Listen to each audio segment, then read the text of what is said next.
episode number 11. Go, Mommy. Hello, sisters. Welcome to Women with Balls in the Air. Join me as I uncover the modern-day secret to success. I'll share with you strategy, tips, and bonus interviews from today's most influential matriarchs. Career moms, it's time to take back your life and get into the game of gumption. And here is where we're gonna do it. Let's go, girls! Okay, sisters, let's get started. My next guest is a woman on a mission. She's a professor at Loyola Marymount University in Los Angeles, California. She has co-wrote the book, Power Mentoring: How Mentors and Proteges Get the Most Out of Their Relationships. She is the expert in her field on mentoring programs and career advice, and is a frequent keynote speaker for conferences all over the world. She has written for Forbes, USA Today, Wall Street Journal, and so much more. And here is the kicker. She does all of this while being an amazing mother, and she just kicked the crap out of breast cancer. Please welcome my guest, Doctor Ellen Ensher. Ellen, you are a freaking rock star. How do you do it all? Thank you so much, Casey. I'm just delighted to be here and talk to your audience today. It's really exciting. We're glad to have you. You have so much going on in your life. How do you do it all? Oh, and then suddenly my mind went completely blank. Well, you know what? I think I use the good old-fashioned to-do list, but I try to not have the tyranny of the to-do list, because what I realized, I used to kind of labor under the misconception that once I crossed everything off my to-do list, that there would actually be a magical place I'd get to called being done. And I started to realize that that's never going to happen. That more things, as one thing happens, then the dishwasher breaks. Then a student is in a car accident and needs to, meet with me. Then another cool opportunity comes my way to, say, do a class for lynda.com, and I have to make a decision about that right away. So I'm never really done. Instead, I've kind of learned I have to just trust that everything I absolutely need to get done that day will just get done. And so I set out, I go, all right, what really has to be done today? And then I look at it and I go, all right, what could be done today? What would be nice? And I try to attack that. And then I always start my day, when I had breast cancer last year, I took up meditation, which is something I had been dabbling with for 12 years unsuccessfully. I always wanted to do it. It sounded good. There were so many studies saying how great it was, but of course I never really committed or had the time. But once I got breast cancer and I had to just get off the crazy, merry-go-round of my life, I started this meditation practice. And I mean, I have to say, that is how I start my day. Even, and it could be anywhere from 3 minutes to 20 minutes. And I find that being able to be calm throughout my day actually helps me get more stuff done. And then when the inevitable, surprise to-do items come up, I'm able to cope with them better. So I think a lot of it is mindset. Wow. So Ellen, when you found that you first had cancer, how did it change your life? Yeah, well, I have to say, Casey, I did not see this coming. I've had other crummy things happen in my life, and I felt like I had an inkling. This one, I didn't see it coming. I went in for a routine mammogram thinking no big deal, and within 20 minutes of that, my doctor walked in and said, you should prepare yourself for bad news. So things went from there. I mean, luckily, because it was early, I was able to get treatment. I mean, I did the whole, I like to say, I had the whole smorgasbord. So I did 6 rounds of chemo. I did 11 rounds of Herceptin, which is a targeted intravenous gene therapy. I did radiation and surgery. So it was like a 14 months of treatment. Wow. Did you put your your business life, your being a professor, did you put all that on hold when you went through this, or did you still continue Yeah, on? it was that. You know what? It was funny because what I ended up doing was I used my professional skills to help me navigate through this personal challenge. Because when I first got the news, I realized, oh my gosh, being a breast cancer patient is now a new role. Just like at work, sometimes we get a new role, like, oh, now, now you're a manager, new role, or now you're Right. a mom and new role, now you're a divorced single woman, new role.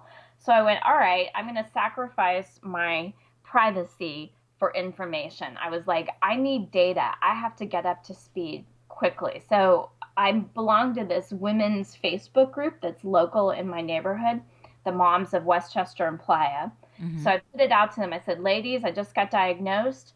I need doctors. I need people to talk to. I need mentors. Who's the best in town? I mean, I live in LA, so we have great doctors, but there's so many to choose from. So I got a whole bunch of responses back. And then being a qualitative researcher, I went through and I went, all right, where do I start to see patterns?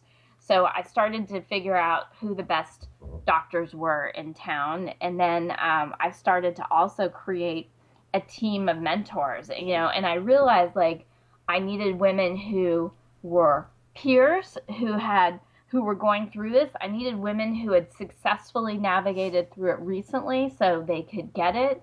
And then I needed people who were like 10, 20 years out that I could look to and go, yeah, you know what? You can get to the other side. So I mean, my whole shtick that I've been doing for years and teaching my students and teaching people in corporations that I speak with about how to get a mentor, I basically took all that and then applied it to this personal challenge and role. And I mean, I really think it was a huge part of me being successful in terms of getting through this, because when you take on that role of breast cancer patient and I went on a medical leave, in a weird way your identity is taken from you and changed from Hmm. that of professional woman to patient. And I think being able to look at it through the lens of my professional skills actually and say to myself, maybe it was like shifting a kaleidoscope. Maybe what I've been doing is good, but maybe it can be even more helpful to people if I look at it through this new lens. So, I mean, it was like I had a mentor for chemo. She would kind of bring, like, it sounds weird, but you actually get kind of hungry in chemo because I was there for like 9 hours. She would bring me like hot apple crumble. Hmm. I had someone for my hair. So, as we all know, one of the side effects of chemo is hair loss. Well, there's something called cold caps, which is wretched, but these basically they put freezing cold caps on your hair every 30 minutes for 8 hours. So you do your chemo time 5 hours, then you stay another 4 hours and you do your cold caps. Oh my And gosh. oh, it is intense. But you know what? We're all moms here. We've all given birth. So I put myself, and I used actually my Lamaze breathing. and, Uh-huh.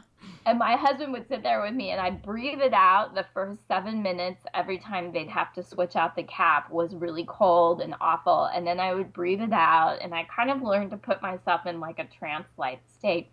And at the end of the day, I came out with 70% of my hair, and I was so, so happy I did it because I stand in front of 20-year-olds and who are always 20 as a professor. And, I'm in front of people, and it just made me feel a lot better to look in the mirror and see something that looked more like my regular self.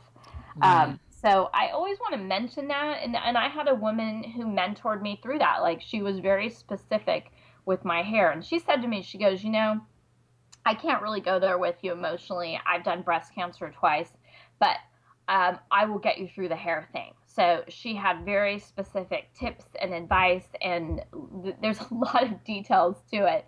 And she was my go-to hair person. We're so lucky as women that, first of all, we are a very supportive gender and that you Yes, had that there for you. definitely. Yeah, absolutely. And it's as you're telling me the story, it just makes me feel like, wow, all this mentoring that you have been doing, and we'll get right to that in a second, that you've been doing all your life has really prepared you and set you up for the big picture of what's really going on now. Oh my gosh, I know. I just got chills when you said that. I completely feel like that because it was funny so I was diagnosed in October 2014. And by the end of that year, I had a lot of like potential new opportunities to do with mentoring, but inside I was feeling kind of burnt out, like, oh great, I'm a national expert in mentoring, but I'm kind of sick of it. Like, oh no, what do I do now? Do I have to get to know a whole new literature? And, Right. and I kind of dabbled with some things like maybe I'm interested in defining moments, maybe I'm interested in discernment, decision making. But I kept getting sucked back into mentoring, but it was almost like my heart wasn't in it anymore. And then it was like being able to get pull away from it and come back at it with this new angle. It was like, dang, this Right. really works. Well, I mean, I see a book in the future for this with cancer and mentoring. I mean, that's Yeah. brilliant. I mean, you have to think about that, please. Yeah, So definitely. powerful. So, Ellen, let me go back to your first book. Hmm. What inspired you to become an expert on mentoring and to write this book? Well, I think it was, there were two things. I actually, when this was in the early 90s, we had the Los Angeles riots happen. And so the city went up in flames. And I was in graduate school. I was a brand new doctoral student. And I actually had a mentor at the LA Times. And I was like, gosh, I'm searching for something to think about or write about or study and research. And she's like, well, we have a mentoring program. We're trying to figure out if race matters. Should we pair people with same race or different race mentors? There's no research, really understanding that. So I thought that was such an interesting question, particularly after the riots. And the program was set up actually because of the riots. The LA Times felt like they wanted to do something to contribute back to the city.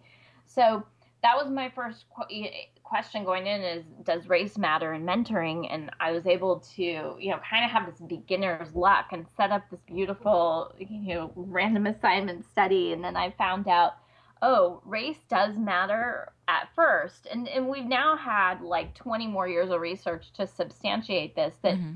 guess what? We notice race, we notice gender, we even notice attractiveness and, so many demographic characteristics. But here's the really cool and hopeful thing. If you can get people beyond that surface level distortion quickly and get them into things like what we call deep level similarity, like goals and values and personality, then those early effects of race distorting the relationship go away. So then, that's kind of taken me on a whole area for the last 20 years where I basically, when I do training for mentoring programs, is I get people to get to know each other at a deep level, like build rapport, self disclose, like quickly, like, what, let's dig down fast. Because, of course, what we find is when you have different races, different genders, and you have that in your team of mentors, you get these, different perspectives, worldviews, and networks, which we need. Right. So that was initially how I got into it. It was like something happened in the city, and I was invited. So What are some of the challenges for gender in race, and is it exterior or interior?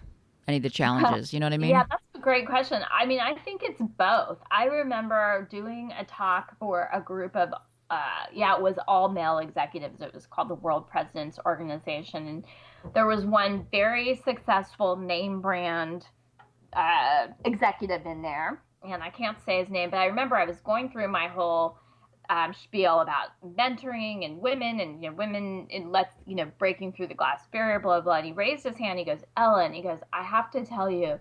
He goes, I would love to have more women higher up in my organization. He goes, but if I tried to mentor a woman, my wife would kick my ass. Yeah. And all the men in the room went, ho ho ho ho ho ho ho ho. Hmm. And I Hmm. think that story exemplifies a real barrier, which is one, I think there are some perceptions from other people about, what happens in a male-female dynamic, um, professionally and personally. Right. So, so that doesn't mean, oh gosh, we better just quit. It's impossible to get male mentors. But I think it's important to realize that that perception of other people is very real. Right. And so you have to be smart and manage that. And so, on every level, like when I meet a male mentor, I really think about the restaurant I'm going to. And it's like, you know what? I want to go to some place that's well lit, doesn't give any vibe of being romantic. Right. Um, thinking about time of day, thinking about who sees you out, you're at a conference, at a bar, sit somewhere visible, local. Whereas, if you're with a woman, yeah, great, go to a spa together, go in the Right. room. You can't do that kind of thing with your opposite sex mentors, but you need them in your network also. So I mean, I think I think the barriers are both interior and exterior. So, Ellen, if you have your eye on someone who you would like to make your mentor, Hmm. and he is a male and you're a woman, maybe he's older, younger, whatever it is, what are the steps you would take to make that person your mentor? Okay, that's a really good question. So, well, number one, before you reach out to anyone, take a good look at yourself. So, know like what you bring to the table, what your strengths are. How, if you think you want to have someone mentor you, really be able to articulate what it is, knowledge, skills, and abilities, network, what it is that you want to get from that person, so that you can be specific. And then the other part of that is really knowing what you offer to that person, because everybody is way too busy these days. And, the more successful people get, they're just absolutely inundated with requests. So I always encourage people to start with a small ask. I would never say to somebody, ask someone to be your mentor. That would be like, oh, will you have sex with me on the first date? Or, can we get married right after Right. we just met online or Hmm. something? So instead, I would say reach out to them. If you can, have someone provide a warm connect. So someone introduce you, a friend of a friend, and then that way it comes in with a little bit more credibility and they have a little bit more accountability to respond to you. So if you can make some kind of warm connect to them, that's ideal. If you can't, then go ahead and reach out, let them know specifically, okay, this is what I admire about you. Everyone can needs a little bit more appreciation in their life, so let them know how their work has influenced you and be really clear. And then have a small ask, like, I would love to take you out to coffee for 20 minutes, Hmm. or bring you lunch, over to the set, or whatever it is. It's something that fits into their life, rather than them having to come and do something extra in their life. So offer to come to where they're at, or get on the phone with them. um, my students really love to do email, but I really just think you need a richer form of media, a richer medium of communication to build rapport. Hmm. So even a Skype call would be great, but ask for something small. Like, I would love to just talk with you for 20 minutes. And here's a couple of questions, and then ask them questions that are interesting. Like, so don't just ask them stuff that you could easily have learned from Googling them. Hmm. That's super annoying to people. So Google them, do all your cyber sleuthing, and then show them that you did. I noticed when I Googled you, and I went to IMDb and I saw your bio that you'd worked on such and such. What was the greatest challenge there? Because people enjoy talking about their life and their experiences, but they want to feel like you've done your homework Right. and that you have something to offer. And then you've got to do the follow up, which is a thank you. And maybe it's again, knowing what your mentor likes. I mean, I have one who brings me really good dark chocolate every time. It's like, hey, all about that. Next time she wants time with me, she gets top of my list because she feeds me. So great. That's great. I have another one who will call me and go, I want some mentoring. How about if I come and be a guest speaker in your class? Right. And we have a little joke like hashtag put your protege to work. And that way I'm like, all right, you know what? It's a win-win. Right.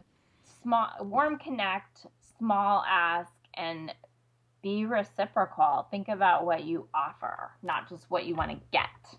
Great tips, Ellen. Let's talk a little bit more about you and the person that you are. I would love to know, through your journey, what is the most ballsy thing you have ever done? Wow. Well, I guess I have a story for that and then an answer for that. I mean, I was one of the first women to be hired in the College of Business just in 97. So, and then I really pushed to get other women hired. So there's that. And then I was the first to get a full professor promotion, and then I'm now pushing to get other women through on that. But I think I have actually a better story. So while I was, kind of climbing up the ladder in academia, one day I got some very devastating marriage-ending news, and I found out some information, and I was absolutely horrified. So I basically took to my bed and cried all day and all night. And the next day, the problem was I was the speaker for 300 alumni and donors. And they had booked me months and months and months ahead. And I knew they would have a really hard time replacing me. Mm-hmm. So I really had to say to myself, you know what, Ellen, I gotta pick myself up and go do this. But the problem was I couldn't stop crying. It was like, I called it emotional Tourette syndrome. I was just woman weeping. I couldn't stop. So I was like, gosh, how am I going to, use this and incorporate this? So I came up with this big lie where I was like, oh, I have this terrible flu and eye infection, but, I'm still coming, but I just want to let you guys know, I may not be 100% and my eyes are really, really running, so but I'm going to be there. So I cried all the way driving there. I could barely see the road. And then I got there and I, saw the meeting. They're like, oh gosh, we're so glad you came. And how are you feeling? Oh, I'm terrible, but I'm okay. And then something happened. Once I got up on the stage, I was like, all right, it's showtime. And I had to just put aside all of my emotional turmoil and hurt, and I gave a damn good talk, and I felt so empowered walking out of there because it made me realize, wow, this life experience, which I knew when I got this news, now I'm on the road for a big change. Mm-hmm. Yuck. But it made me realize, you know what? I can compartmentalize, and this does not have to ruin me or define me. And so then I got back in the car, and then I started crying again. Oh. But it was like, all right, I can turn this on and off when needed. And that was really helpful and empowering. I mean, that ability to compartmentalize, I think, has served me well. Do you feel that having this huge event the next day really helped you and gave you the power to navigate through this personal turmoil that you had? I do think so, because it was definitely, as I look back over my whole career, all the teaching, all the speaking, everything I've ever done professionally, that was the hardest moment trying to collect myself. Mm-hmm. And I was really worried about myself. I don't think, and yet at the same time, I just didn't feel like I could cancel. The stakes were really high, and I just had such a keen sense of responsibility. Mm-hmm. But, and I mean, obviously there are times where you have to cancel, and you know what, it's like life goes on. But this was one of those times it's like, you know what, if I pause and do my talk as I'm supposed to do, the situation is still going to be there. Taking a couple of hours out is not going to change it. I mean, this is something that has to be dealt with over the long haul. So right.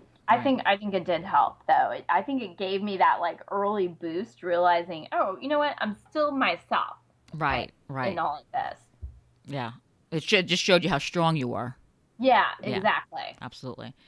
Let's talk about your most embarrassing moment in your professional life, and and tell me if what you learned from it. Well, I had a hard time with that question because there's been so many.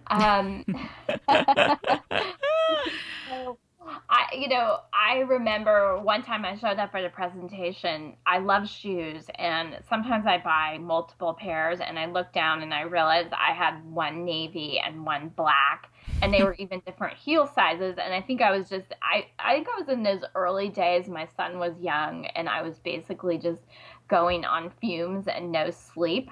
Hmm. And then I was like, well, how am I going to stand up straight? Because they're literally different heel. And it was a night presentation too, which I had no business doing at that point.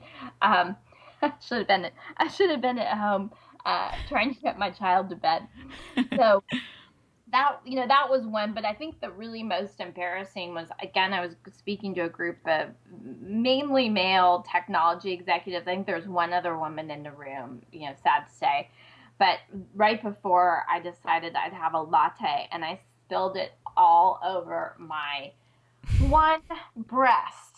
So it was kind of this material that made me look like I was on, spring break, wet t-shirt contest. And it was like, 15 minutes before. So I'm in the bathroom trying to dry my boob off. And then finally I thought, you know what? I'm just going to have to go with this. So they'd given me a security badge.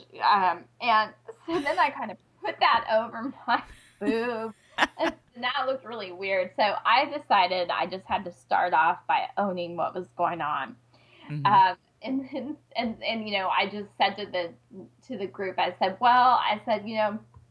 this is probably a little unusual, and some of you are probably, I said, I think sometimes when you have something embarrassing happen, it's better just to acknowledge it.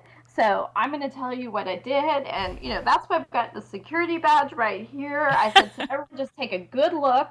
Okay, good. Now, and they laughed, and then I said, now I'm sure we've all had things like that, and they nodded. Oh yeah, I've had things like that, and I kind of just worked it into, so here's a challenge. Today we're here to talk about challenges and how to overcome them. I thought I would role model my challenge for you today, so Oh, that's great. I came up with something to weave it in. Brilliant. Brilliant.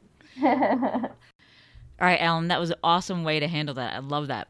Next, we are going to talk about momentum, a little bit of marketing and monetization. But first, let's take a quick commercial break and we'll be right back. It's time to get in the game and compete. Let CaseyDiStefano.com create a stunning website and engaging video for your growing business so you can monetize. Go to CaseyDiStefano.com and click Work with Us, and together we'll have a blast making your dreams marketable. Hey folks, if you've always wanted to start your own podcast, head over to the show notes page that accompanies this episode. There, you will find a special link to Entrepreneur on Fire's free podcast course. It's 15 videos in 15 days, and they will have you podcasting like a pro. It's fun and it's easy, and it is free. I did it myself, and it was fantastic. So go to CaseyDiStefano.com/Marty1. You gotta check it out. Thanks for hanging in. We are speaking with Dr. Ellen Ensher, author of the book Power Mentoring, speaker, mother, and kick-ass breast cancer survivor. Thanks for staying with us. Okay, so Ellen, let's dig a little deeper. This is something that a lot of women feel uncomfortable with. You have so much going on. You're doing so much. You're getting yourself out there. How do you promote yourself? Well, definitely you've got to get on social media, even if you don't want to, even if you feel like it sucks your time, you have to just embrace it. And so, I mean, I get help with that. I have a team that I hire to do the optimization for me. I actually have a mentor in social media. Um, I make sure I have a couple of research assistants. So I basically get help and try to embrace it and keep learning. And, and every time there's something new, I have to tell you, my first reaction is, which is ironic considering I'm a professor. Oh no, I don't want to learn anything new. It's hard. I'm too busy. And then I say, all right, you know what? I've got to stay relevant. I've got to figure out new ways to reach people. So, I mean, my answer is know what you don't know, get help, be willing to learn new things. But I think the other piece of like how I market, I mean, the funny thing is people always say, oh, ask your clients for referrals, which I think is true and good. But I think there's something else missing from that. I've actually found I've get a ton of referrals from my colleagues and my fellow mentoring experts. So the great thing about doing mentoring is it's a pretty small um, group of us who, are, I don't know, dorky enough to have this level of expertise. And so we help each other out a lot. I mean, I can tell you, I could rattle off, 5 or 6 of the other top names in mentoring. And so a lot of times when I can't do something, I always refer to another expert and vice versa. So I've had a lot of good things come my way just by being a good um, colleague, member of my professional community. I try to promote other people's mentoring stuff. And, and sometimes I have to say, someone will do some work and I feel a little flare of jealousy, like, oh, dang, that's really good. I wish I'd done that. But what I've learned is I have to just, acknowledge to myself, like, all right, you know what? It's really good work, and that's why I'm jealous. But you know what? It's gonna help the whole world if I just help to get it out there. And I found that if I can sort of get over myself with that and kind of reach for my higher self and be helpful and do cross promotion, like good things always happen. So I think like kind of seeing yourself, not just as a silo, not just in your organization, but like seeing yourself as a member of a profession where it's like, you know what, we're all just trying to make the world a better place through mentoring. So, help each other. And then, a couple of years ago, I was supposed to go to China and Japan. I had some stuff happen, some other things, dental things. I couldn't go, but I was able to replace myself through my mentoring network. And, the client was really happy, like, wow, you sent us this, amazing people out. So I think being a good member of your profession is a great way to market yourself. Was it always like that in the beginning? Yeah, I think so, because I feel like there's a value when you go to graduate school. There's a value about being a good colleague. I mean, even when we choose to promote or retain people, we talk about, is someone a good colleague, and kind of this idea like you're getting this set of skills to become a member of a profession. So I feel like I always had that attitude, but I think in the beginning of my career, I was probably more scared, and I would get like, oh, if I help someone else, then there's going to be less for me. And I think, maybe that's one of the values of kind of getting kicked around a little bit by life or getting older. I mean, you start to realize, like, you know what, there's actually plenty for all of us. There's plenty of speaking engagements, there's plenty of opportunities. So let's just all help each other. Yeah, absolutely. Let's go over to free time. I'm always very interested in what successful people spend their free time on. So let's do a little bit of a media makeover. I'd love to know, what is your favorite film or your most inspiring film? I still love Forrest Gump because, as Mama says, you never know. Life is like a box of chocolates, and you never know what you're going to get. I just love that movie. It's so poignant. And it's such an inspiring film. I mean, it's Oh, one of the most inspiring ever. absolutely. I love it. Yeah, no, that's a great one. That's absolutely a great one. What about book? I love to read. I read every single night before I go to sleep. So, but I have to say, one of my favorite is Three Cups of Tea. Um, by Greg Mortensen, and that book actually inspired me to reach out to a couple years ago to our chief academic officer, and I said, "Can I have $25,000 to bring this author?" And somehow he said yes, and we ended up bringing Greg to campus, and we raised $50,000 to build a school in Afghanistan for girls. So it was like Wow. his book so inspired me that I just took action. I mean, but a lot of good luck and other people doing things. I mean, I didn't have the money, so I just asked the right question of the right person. Wow, that's amazing. Talk about an inspiring book. That's amazing. How about Yeah. quote? What about, do you have a quote that you like? One that I always say to my son is, "To those who've been given much, much is expected." And then the other one I say to myself a lot is, "The perfect is sometimes the enemy of the good." So I think I've learned that we can't do things perfectly, that we have to set a spice, that sometimes good enough is just good enough. Ah, love that. Love that. To our listeners, you can go to the show notes page that accompanies this episode for all the links where you'll be able to find this book, the film, and the other inspirational information that Ellen has given us today. Ellen, we're going to wrap it up. We have 3 questions. Speaking about perfect, I know you don't believe in perfect, but if you did, please finish these sentences. In a perfect world, my professional life would... Be a source of inspiration for others and joy for me. Wonderful. In a perfect world, my personal life would... Be balanced, connected, and calm. Ooh, peace of mind. Love it. In a perfect world, woman would... Get to rise to their full potential through education and be with men that are real partners. Great. Okay, let's try and get our listeners one step closer to their perfect world by giving them the best piece of advice that you have to offer. Okay, can I repeat myself then? Yeah.